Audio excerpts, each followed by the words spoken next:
Salut à tous et bienvenue sur ce podcast Atomic Leaders.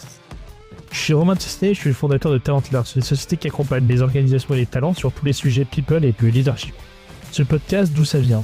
En fait, avec Clément Trinquart et Florent Cochet, mes associés sur Club Trust, on m'a lancé un podcast vidéo, le Talent Club, que je t'invite à suivre sur YouTube et LinkedIn.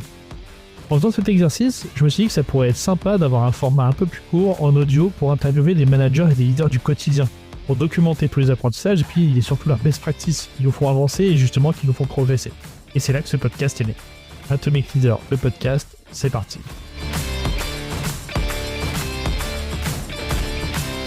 Bonjour à toutes, bonjour à tous et bienvenue dans ce nouvel épisode du podcast Atomic Leaders. Aujourd'hui, on est avec Stéphane Ayache. Salut Stéphane. Salut Romain. Merci beaucoup de participer à ce podcast. Alors, disclosure, on a travaillé ensemble à la grande époque chez un assureur logo rouge.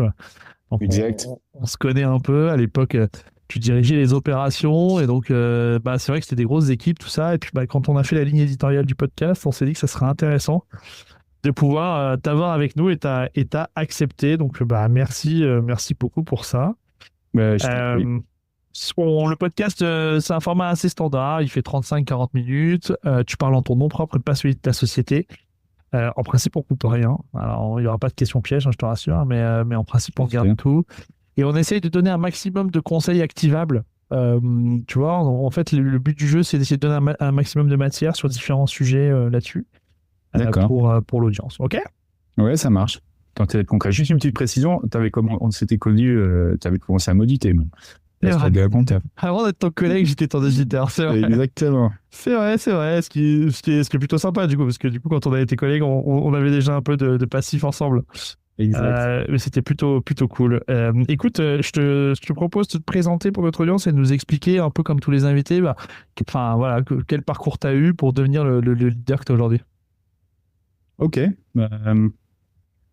Je suis arrivé à Luxembourg il y a 22 ans, ça coïncide à peu près avec le début de ma carrière pro. J'avais fait des petits boulots avant, mais on va dire que mon vrai départ, c'était ici, dans une boîte d'assurance. Pas celle qu'on vient d'évoquer, c'était une autre avant. Et j'ai rapidement, au départ, on n'était que 3, donc forcément, je n'étais pas manager. Mais j'ai rapidement dû recruter quelqu'un qui bossait pour moi pour m'aider. Donc, j'étais responsable de la compta. Et ça a été, je dirais, ma première expérience je dois former quelqu'un, je dois lui donner du feedback, je dois un peu montrer l'exemple. C'était ma première expérience, on va dire. Et ça s'est relativement bien passé pendant un certain temps et ça n'a pas forcément bien continué, on va dire, mais c'était surtout c'était surtout la boîte qui s'en est pas forcément bien sortie. Ensuite, donc, je suis allé chez ce fameux assureur au logo rouge et au départ sans équipe, toujours dans le domaine financier et de la compta. Et j'ai pris les responsabilités au bout de 1 an et demi ou 2 ans de l'équipe comptable. Mm-hmm. Et là, j'ai eu les deadlines où c'était vraiment il fallait les deadlines des auditeurs notamment, mais où il fallait produire un truc, rendre des chiffres qui matchaient, qui se tenaient, et que je pouvais expliquer, et il fallait surtout diriger toute l'équipe ou les 4 personnes vers ces objectifs-là. Alors au début, c'était des clôtures annuelles et un petit peu semestrielles, et rapidement pour le groupe, c'est devenu des clôtures trimestrielles. Donc avec cette gestion allez, on va dire 4 mois dans l'année assez intensive. Ouais, il y avait une busy season. Ouais, il y avait clairement ça, ouais, voilà. Et ça, j'ai beaucoup appris. À ce moment-là, j'avais dans l'esprit qu'un bon manager, c'est celui qui montrait l'exemple. Celui qui savait de quoi il parlait et qui mouillait le maillot et qui était là pour qui tirait un peu l'équipe, on va dire. Et ça marchait bien, ça marchait assez bien, il me semble. En tout cas, j'en garde des très bons souvenirs. En tout cas, tu te relevais les manches pour faire avec. Exactement. Ouais. Là, c'était vraiment le mot d'ordre. En même temps, dans la compta, quand il y a la busy season, en dehors de la busy season, tu as tendance à un petit peu plus préparer et puis à laisser les autres faire. Mais c'est vrai que busy season, là, faut mettre les mains dans le cambouis, ils n'avaient pas le choix. Ok.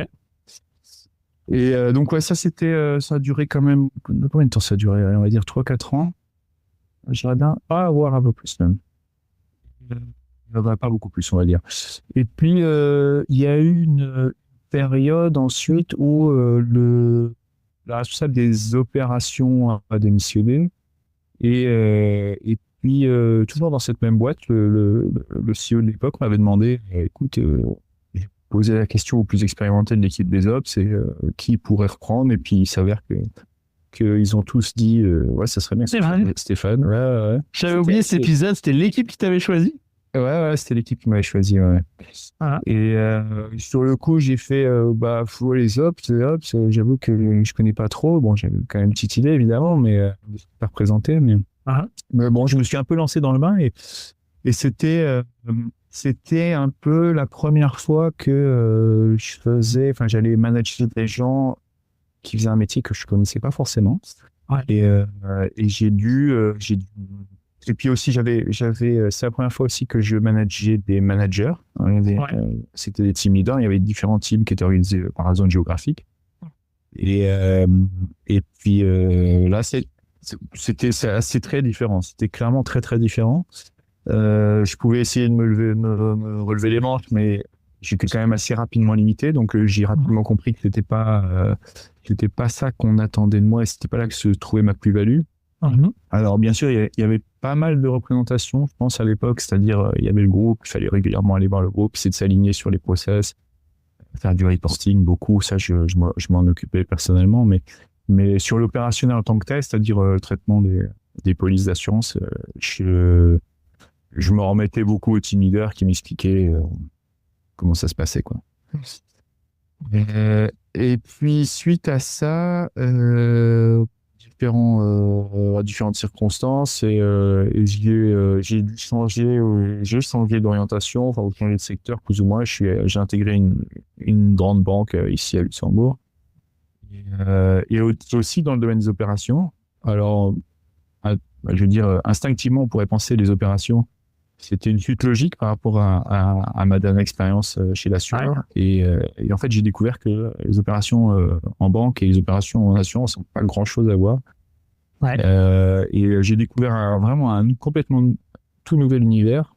Je me suis beaucoup intéressé au début au domaine des titres. Alors là, je me suis retrouvé avec... C'était assez similaire à ce que j'avais en termes de management, à savoir que j'avais des team leaders et des équipes d'une vingtaine de personnes en tout à peu près, 30 au début, puis progressivement avec les départs en retraite et puis changement de système descendu plutôt vers les 20.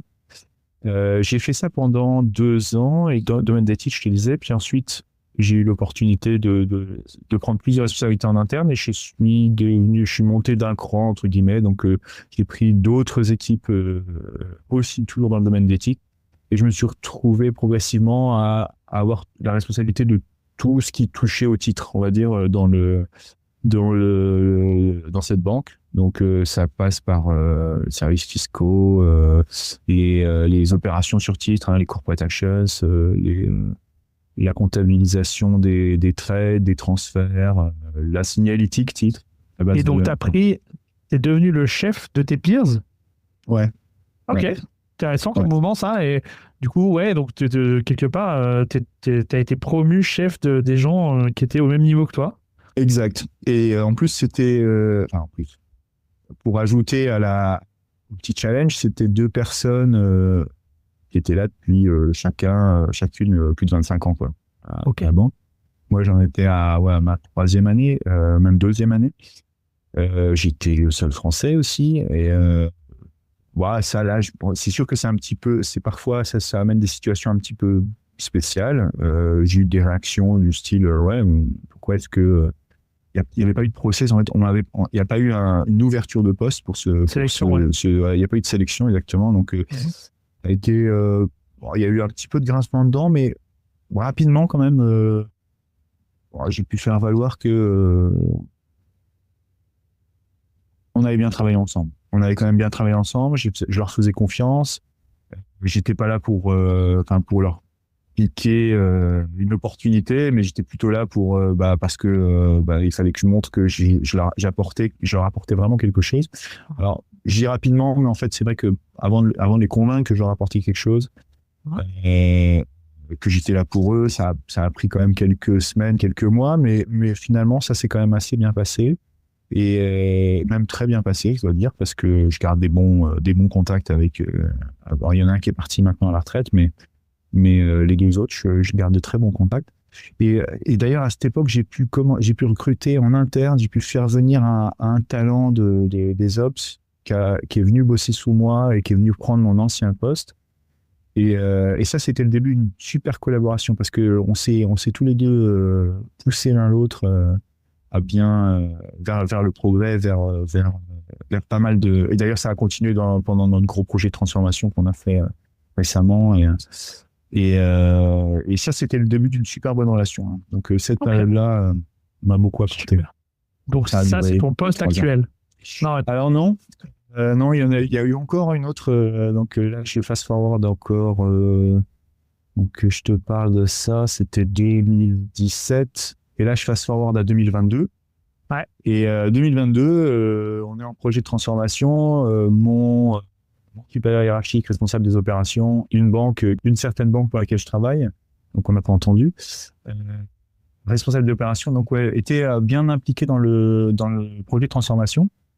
Et on lui a demandé, écoute, je voudrais vraiment que tu te concentres sur ça, parce que c'est en train de, il y a une deadline quand même assez tendue, assez serrée. Il y a beaucoup de sujets à suivre, et donc il vaudrait mieux que tu lâches les opérations et que tu te concentres un peu, tu focus. Et du coup, on s'est tourné vers moi. Est-ce que tu accepterais le challenge de reprendre tout? Donc, ça voulait dire inclus les paiements, le coffre. À l'époque, il y avait aussi, il y a toujours d'ailleurs les archives, le mailing, ce genre de. Donc là, je suis passé d'un seul coup de 60-70 personnes à 200, quoi, à peu près. Ok, ça sur combien de niveaux hiérarchiques, du coup? Du coup, que 4 niveaux hiérarchiques. En dessous de toi. Okay. Ouais. 4 niveaux hiérarchiques en dessous de moi, effectivement. Donc, je suis arrivé 2 et j'ai fait 2, 3, 4. Ok. C'est vachement intéressant dans ton parcours, c'est qu'en fait, à chaque fois, bon, alors effectivement, il y a une progression qui veut dire on rajoute une couche, mais à chaque fois, il y a l'intégration de nouveaux métiers. C'est comme si tu avais playbookisé le grandir avec un truc que tu connais pas, quoi. Ouais, c'est un peu ça, ouais, c'est vrai. Et puis ça a continué encore après, d'ailleurs. Mais c'est vrai que là, déjà, je venais de rajouter donc, le domaine des paiements que j'ai découvert. Et c'est un univers à part entière, hein, les paiements, pour ceux qui connaissent. Et j'ai, plus récemment, donc c'était l'année dernière, j'ai intégré aussi les crédits. Donc, en fait, on a, au fur et à mesure, à force de...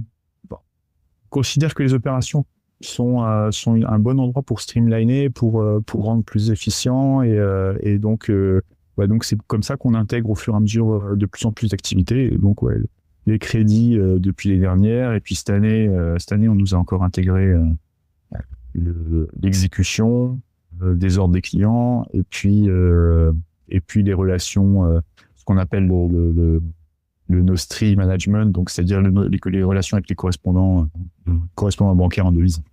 Ouais, c'est intéressant parce qu'on dit, alors il y a une expression qui dit le travail va toujours là où il est fait, donc c'est qu'a priori l'organisation dans laquelle elle te fait confiance pour le faire. Ce qui est intéressant, c'est souvent la question que je pose après, c'est du coup ce parcours-là, quelle grande conviction autour du collectif et du management il a forgé. Je m'explique. En fait, quand tu me présentes ton premier poste, tu me dis que ce qui est important, c'est de se mettre les mains dans le cambouis avec ton équipe. Et là aujourd'hui, alors tu as certainement les mains dans un autre cambouis, mais en fait c'est littéralement impossible. Du coup, voilà, entre ces deux mondes-là, finalement, toi qui as découvert assez progressivement, on va dire, toutes ces étapes, quelle grande conviction tu t'es forgé sur ces exercices de management, de leadership? Alors, c'est une très très bonne question, hein, parce que effectivement, tu te rends plus compte. T'aimerais bien, en fait, t'aimerais toujours bien te relever les manches et continuer à faire comme t'as toujours fait, à savoir bien comprendre ce que les gens y font et puis voir à un moment où vous avez un problème, hop, je m'assois à côté de vous et je vous aide, quoi. C'est le meilleur moyen de. C'est instinctivement, intuitivement le meilleur moyen de les aider. Mais effectivement, à un moment, ça ne peut plus, parce que d'abord, tu ne sais pas ce qu'ils font exactement. Mais surtout, tu apprends vite que c'est pas comme ça que tu les aides le plus. C'est souvent pas comme ça que tu les aides le plus. Et au contraire, même, si tu passes un peu trop de temps Il y a un risque de merdification. Complet, ouais. Il y a un risque. D'abord, t'as le syndrome du micromanagement. Hein, tu te retrouves à vraiment pas te concentrer sur les trucs sur lesquels tu devrais, quoi. Ouais. Mais en revanche, je pense que c'est ça qui fait que j'ai la confiance des gens qui travaillent avec moi, c'est que j'essaie toujours, j'ai toujours essayé et je continue à le faire, mais j'essaie toujours de les écouter sincèrement et d'écouter, de chercher réellement à me mettre à leur place, donc à comprendre dans quelle montagne ils ont devant eux, en tout cas quelle perception de montagne ils ont devant eux, ouais. Ouais, en gros, de vraiment, même si je dois le relativiser évidemment et je dois le regarder d'un peu plus loin et haut, en tout cas quand je les écoute, j'essaie sincèrement de me mettre à leur place et je pense que ça m'attire pas mal de confiance des gens. Et aussi autre chose évidemment, quand je leur dis ça, je pourrais rien y faire malheureusement, ou je suis assez rapidement franc sur ce que je peux et ce que je peux pas faire, quoi. Ok. Et je dirais que voilà, ça c'est mon expérience de comment tu gères ces différentes strates. Après évidemment tu dois t'appuyer, tu dois rapidement trouver les gens sur qui tu peux t'appuyer, quoi. Et c'est pas forcément ce qu'on appelle les -1, les gens juste sous toi, tu dois avoir certaines personnes clés dans les équipes, ça doit être fait, tu dois pas le faire de manière cachée, à savoir garder un contact avec ces personnes-là, caché par rapport à leur propre hiérarchie intermédiaire, ça doit être le plus transparent possible. Mais en revanche, tu dois vraiment très rapidement, ça se fait naturellement, hein, je dirais, mais tu dois avoir très rapidement ces personnes de confiance, ces personnes clés dans les équipes, pour que ça tourne, pour que ça marche bien, pour que tu aies des relais, d'abord pour ta communication, mais aussi pour aller choper la bonne information là où elle est, quoi. Ok, super. Est-ce que toi, dans ton parcours, tu t'es inspiré de certains chefs ou chefs que tu aurais eu, soit que tu aurais eu directement, soit que tu aurais vu évoluer autour de toi? Est-ce qu'il y a des personnes qui t'ont inspiré par leur qualité managériale de leadership? Et si oui, bah, c'est qui? C'était quoi ces qualités? Alors, j'en ai eu plein. Pour être honnête, j'en ai eu plein.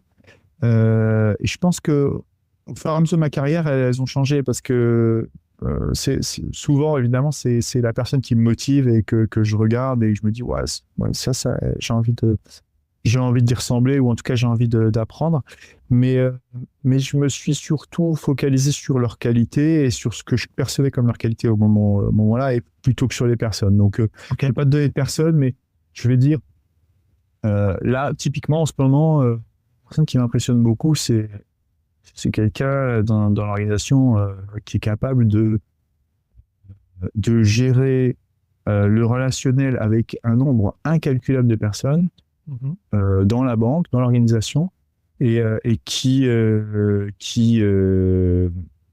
arrive aussi à avoir l'info quasi avant tout le monde et qui arrive à être pertinent sur quasi tous les sujets dont je l'entends parler.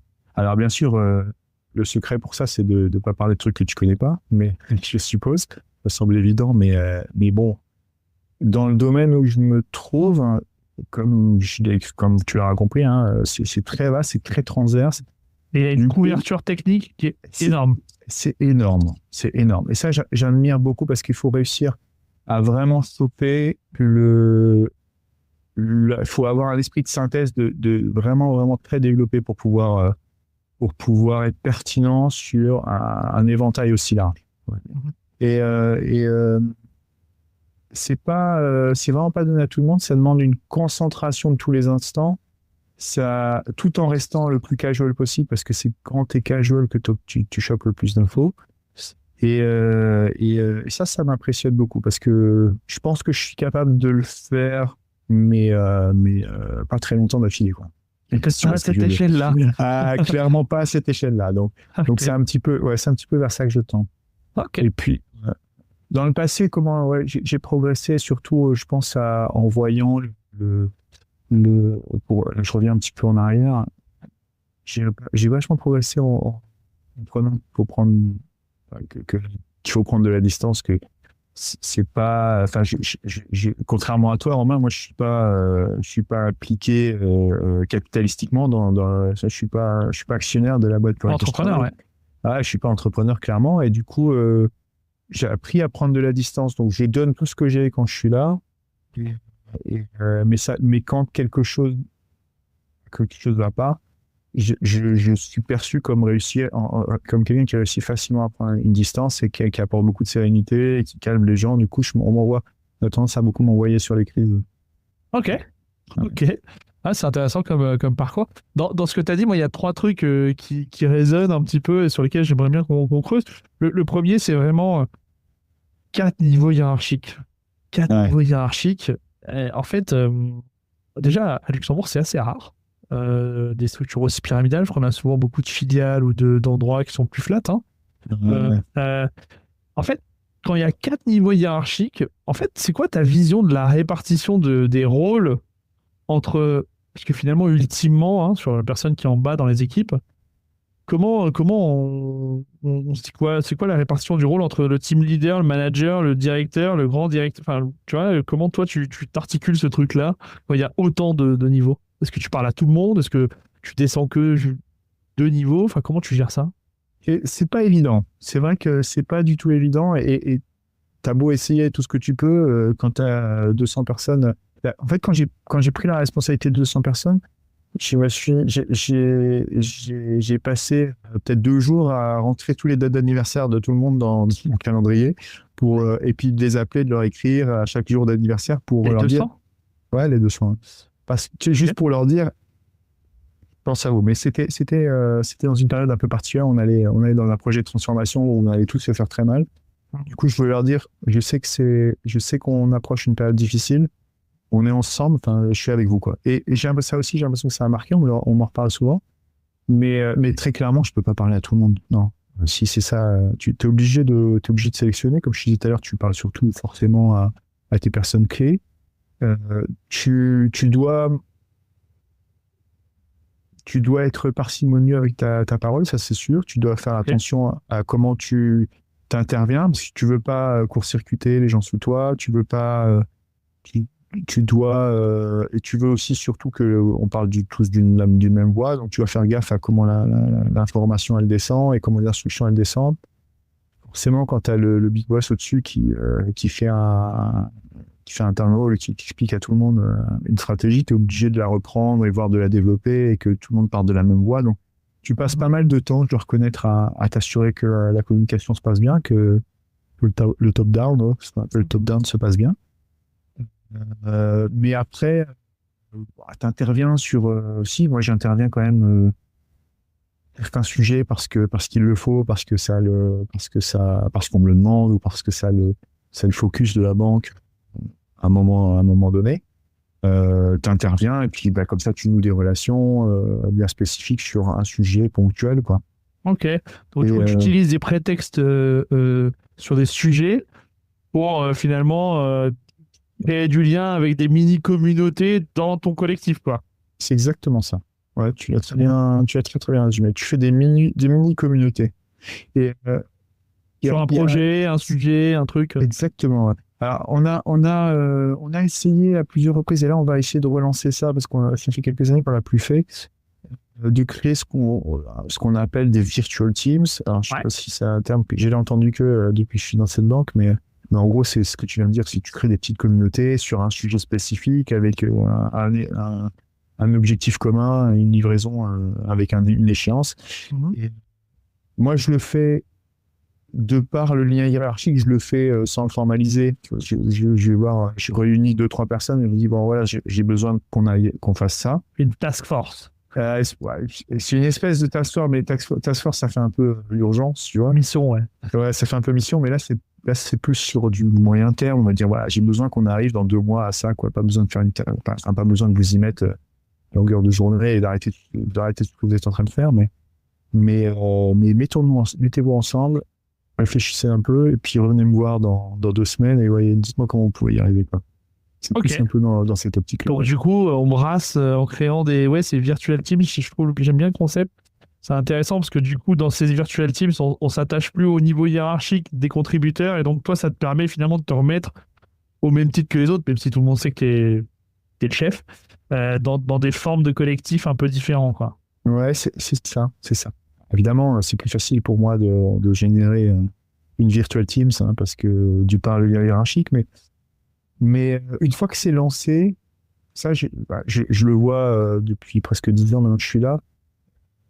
Les gens, ils vont naturellement, ils savent d'abord qui a la compétence, qui est recherché, et les gens se mettent naturellement ensemble. Après, quand tu as la hiérarchie va te dire, bah ouais, je te le confirme, tu peux travailler là-dessus avec un tel. Ouais, tu donnes des permissions, mais ça se fait un peu tout seul. Ouais, c'est exactement ça. Ok, super. Le deuxième truc que tu as fait et que tu as dit dans ton parcours qui m'intéresse, c'est finalement, si demain on te mettait directeur de la logistique de Carrefour, qu'on te filait finalement une équipe dont tu sais pas faire le métier, finalement c'est quelque chose que tu as fait beaucoup. Ça serait quoi le playbook en fait? C'est quoi le playbook d'un leader qui reprend, par où tu l'attrapes quand tu reprends un métier que tu sais pas faire? Est-ce que tu as des grands jalons, des grandes étapes, des passages obligés que tu fais à chaque fois? Ouais, clairement. Une méthode. Bah déjà un truc, ça va te paraître évident, mais t'arrives pas en terrain conquis, quoi. Les gens, ils savent tous ton background, ils savent tous d'où tu viens, et donc tu fais pas croire. Ah, exactement, tu fais pas croire. Écoutez, je suis bien conscient, j'arrive avec beaucoup d'humilité, je suis bien conscient que je sais pas, mais j'ai l'intention d'apprendre. Je vais passer du temps avec vous et je vais apprendre et je vais faire en sorte de vous apporter quelque chose, quoi. Donc ça, c'est toujours un peu mon statement. Et puis, j'ai pas besoin de trop me forcer parce que j'ai tendance à... Bon, forcément, ça m'arrive de parler en public et ça m'est arrivé plusieurs fois. Donc, et j'ai tendance à un peu rougir, un peu montrer un peu ma nervosité parce qu'elle est pas feinte, quoi. Et du coup, les gens, ils s'identifient vachement et puis ils se disent, ouais, ok, bon, il a l'air de galérer. Alors parfois, c'est un peu, ouais, pourquoi est-ce qu'on nous l'a mis lui? Mais j'ai l'impression que c'est pas la majorité. Voilà. Bah, en tout cas, tu préfères y aller sur le under promise. Ah, quoi? Tu préfères un under promise over deliver, mais tu vas toujours par le under promise. C'est-à-dire que peu importe comment il l'attrape au début, tu joues pas la carte de celui qui sait alors qu'il sait pas. Ça, c'est le moins qu'on puisse dire. C'est vraiment le point de pilier 1, posture, tu sais pas, tu le dis. Exactement. Ça sert à rien de commencer à prétendre. Et probablement pilier 2, c'est tu passes réellement du temps avec les gens qui comptent, quoi. C'est-à-dire c'est un nouveau truc, et ben tu vas passer du temps, tu vas t'intéresser à leur sujet, tu vas les défendre quand ils te sollicitent, ben là c'est là que tu vas vraiment donner le maximum de ton attention et faire le maximum de suivi. Et puis ça, ouais, je dirais que bon, enfin ça me paraît évident en le disant. Mais c'est sûr que c'est quand même impératif pour que ça se passe bien. Investir du temps, on parle de quoi, de 10 heures semaine? On parle de 2 heures semaine? On dit c'est minimum un quart de ta semaine, quoi. Ah ouais, même parfois plus. Hein. Ouais. Même parfois plus. Sur certains sujets, là en ce moment, je suis en train de passer presque la moitié de ma semaine sur un nouveau sujet que j'ai récupéré il y a un mois, quoi. Ok. Parce que bon, d'abord, c'est un 20 heures, sujet. 20 heures par semaine de ton temps assis là-bas pour comprendre, quoi. Alors, pas forcément assis là-bas. Là, tu vois, j'ai sur mon bureau, là, pendant que je te parle, j'ai toutes les procédures et directives qui concernent ce truc. J'ai des exemples de rapports qui sont produits là, que j'étudie. Je me note des questions, j'ai au fur et à mesure les poser. Et puis, tu vois, j'avance comme ça, quoi. Ok. Donc là, déjà, la moitié de ton temps, tu le mets consacré là tant que t'as pas au moins le niveau de celui qui connaît le moins bien le sujet de l'équipe, quoi. Ouais, c'est un peu ça. Tant que t'as pas accroché le wagon, c'est 20 heures semaine. Exactement. Je vais y passer. Alors, je vais pas dire que j'ai fait ça pour tous les domaines, mais celui-là particulièrement, puis il y en a eu d'autres dans ma carrière, mais celui-là particulièrement, j'ai besoin de de comprendre un minimum Ouais, parce se mettre que en contact. il y a beaucoup de ramifications. Ouais. C'était un peu comme ça, je t'ai parlé tout à l'heure des paiements. C'est un peu comme ça pour les paiements aussi. J'ai passé du temps parce que c'est très vaste. Ça a beaucoup d'impact, tant sur les ops que sur le PNL. Hein, donc voilà, c'est un sujet d'actualité. Est-ce que tu arrives à sentir, est-ce que tu arriverais à m'expliquer en une phrase, enfin tu vois, est-ce que tu arrives à sentir le déclic, c'est-à-dire en fait, dans ces situations-là, est-ce que tu arrives à verbaliser le moment où tu sens que ça y est, tu gagnes la confiance? En fait, tu gagnes la confiance la première fois que... Ou... est-ce qu'il y a une forme de déclic qui fait que tu vois le collectif qui bascule du côté ok, c'est bon, maintenant, on a confiance, il est légitime, Non, je ne vais pas prétendre que c'est pas tu le vois. systématique. Non, d'abord, c'est pas systématique, malheureusement. Hein, ouais, j'aimerais bien Non, que au ça sens soit, mais- de le percevoir, après, Ouais. ça Non, doit non, finir par effectivement. être systématique. Ouais. En fait, c'est surtout que il y a des circonstances qui font que tu vas le ressentir ou tu vas le voir. Mhm. Quelque chose qui va se produire, un bon résultat ou je sais pas, ouais, une situation qui fait que ça se voit. Ok. Mais dans l'ensemble,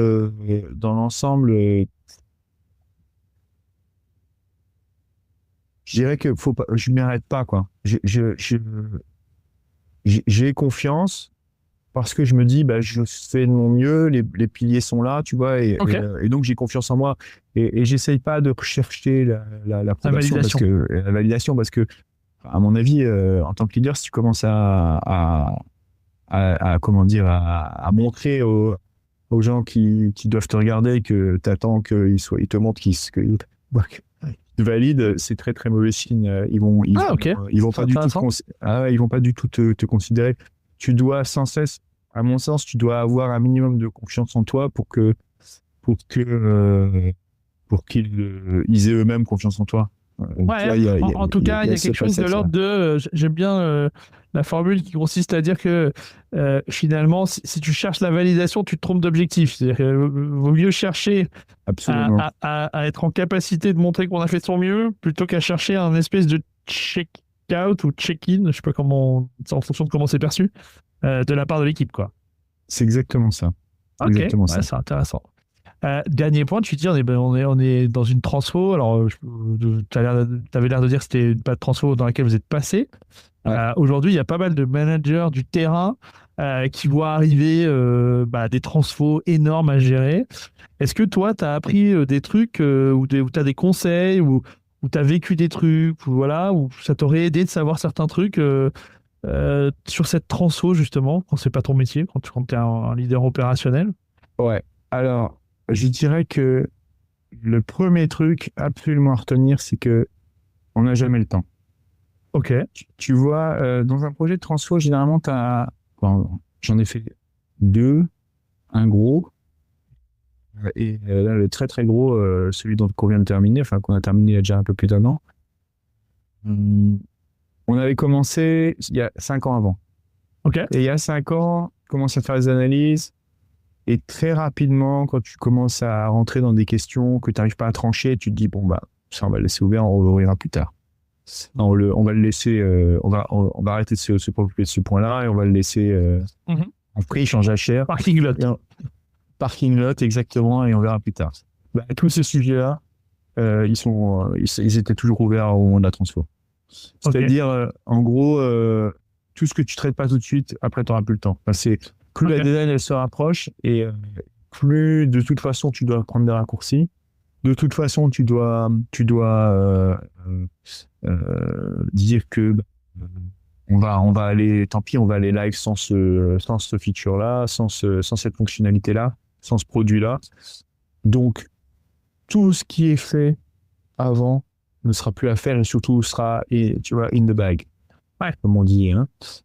Tout sur un parking lot, ça sort du scope. Alors là, je pourrais pas. J'ai un nombre incalculable d'exemples comme ça qu'on a connus. Et donc, en tant que manager, du coup, il faut. En fait, ce que tu dis, c'est avant le top départ de la transfo, il y a un mouvement où il faut pousser l'équipe à en mettre un maximum dans le pipe et pour que justement on laisse pas des trucs partir à côté, quoi.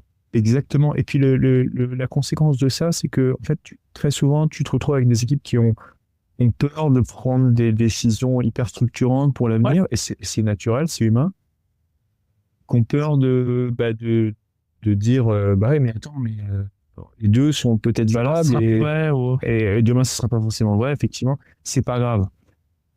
Il faut impérativement, il faut démarrer, il faut prendre des décisions le plus tôt possible, prendre des grandes orientations le plus tôt possible, pas se regarder dans le blanc des yeux. Ah oui, mais j'ai besoin d'avoir toutes les informations pour pouvoir prendre la décision. Ça, c'est vraiment un killer parce que, comme je te disais, c'est un petit peu ce que je disais avant, tout ce que tu parques, ça s'accumule. Et ça ne fait que scléroser la prise de décision plus tard. Un peu plus scléroser, parce que ça va de toute façon... De toute façon, c'est compliqué. De toute façon, plus tu te rapproches du point fatidique, plus c'est compliqué. Mais plus tu as laissé de trucs sur le côté, et plus ça va être compliqué ensuite au moment de la décision finale, entre guillemets, switch, go, no go. Ok. Sur ces sujets de transfo, on fait souvent face à des équipes qui ont peur. Carrément. Comment on t'adresse ce truc, tu vois, comment tu manipules ce machin-là dans ton rôle pour justement les accompagner, pour gérer, pour peut-être parfois traverser la peur, parfois même t'as peur aussi, enfin, tu vois. Comment tu gères ce truc-là? Ouais, alors, pas quelqu'un qui a vraiment fondamentalement peur, mais c'est vrai que tu gères en avoir une réponse aux questions. En fait, tout simplement, pardon pour la question, la réponse bateau, mais tu es obligé de trouver une réponse en gros. Parce que tu vois, on avait. Et est-ce que je sais pas est une réponse? Bien sûr. Okay. Je ne sais pas doit être une réponse. Enfin, comme je te disais tout à l'heure, ça continue. Mais si tu dis je ne sais pas, tu notes la question et tu reviens avec une réponse. Parce que sinon, tu crées encore plus d'incertitude et de crainte. Donc là, c'est sûr que chaque fois que tu dis je ne sais pas, faut pas oublier de chercher et trouver une réponse. Exactement. Mais en revanche, un truc, je peux te donner un exemple aussi, c'est quand on était sur le point de dire go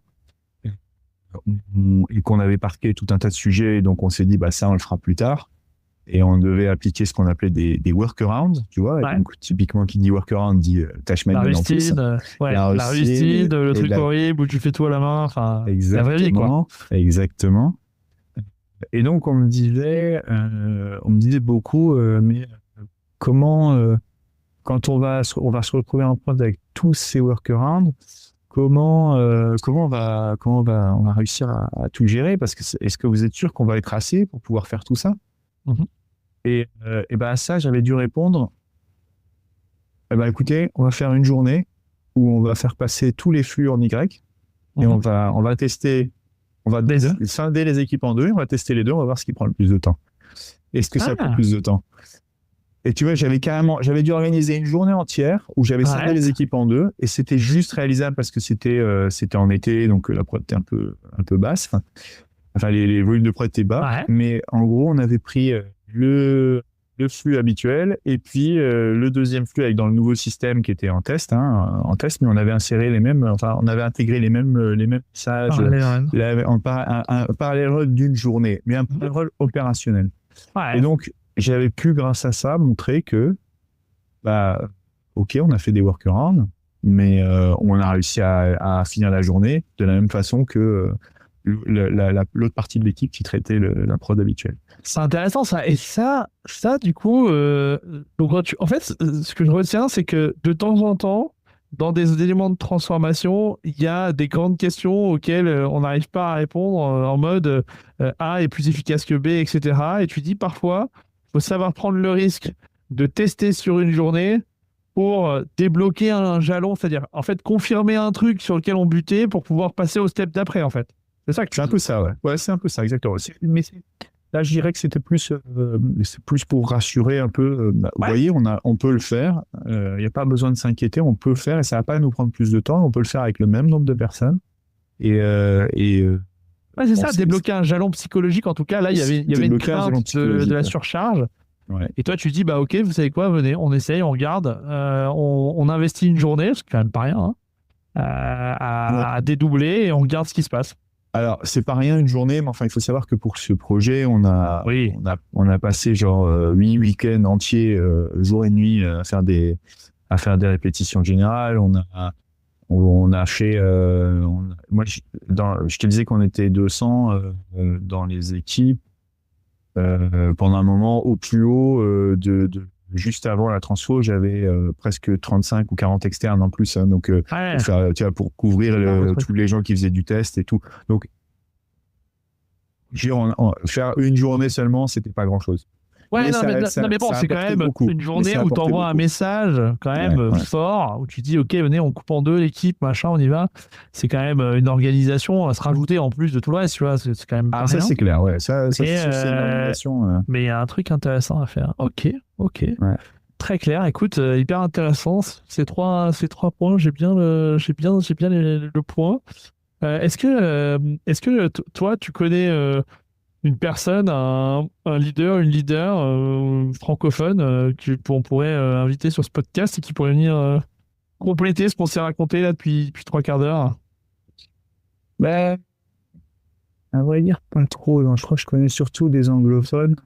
Ouais, je sais qu'il faut que je le fasse en anglais ce truc, mais j'ai toujours pas passé le pas. Pourquoi tu te fais ton anglais à l'extérieur? De quoi? Non, mais c'est juste que je me suis embarqué en français et je compte sur l'intelligence artificielle pour le faire dans toutes les langues. Je suis en train de travailler avec Agent, c'est pas une blague, je suis en train de travailler avec Agent pour regarder comment on peut le faire, ouais. Mais en tout cas, aujourd'hui, il est en français. Donc en francophone, t'as personne sous le coude aujourd'hui? Non, là, ça me vient pas. Mais en revanche, si un jour tu arrives à faire, tu me renvoies mon podcast, tout ce que je viens de raconter en chinois, ou en mandarin, je suis preneur. Allez. Le deal est prêt, donc je prends l'engagement. Moi, ce qui me met en mouvement, c'est quand je prends l'engagement devant ma communauté, l'engagement public. Donc je le dis. Bientôt, vous aurez l'épisode de Stéphane Ayache en chinois disponible sur les réseaux. Et à ce moment-là, tu devras me trouver un Atomic Leaders en chinois. Ok, ça va. Je peux pas trop. C'est pas ma communauté, donc je peux pas m'engager. Mais commence à chercher. Je vais bien chercher. Je vais bien commencer à chercher.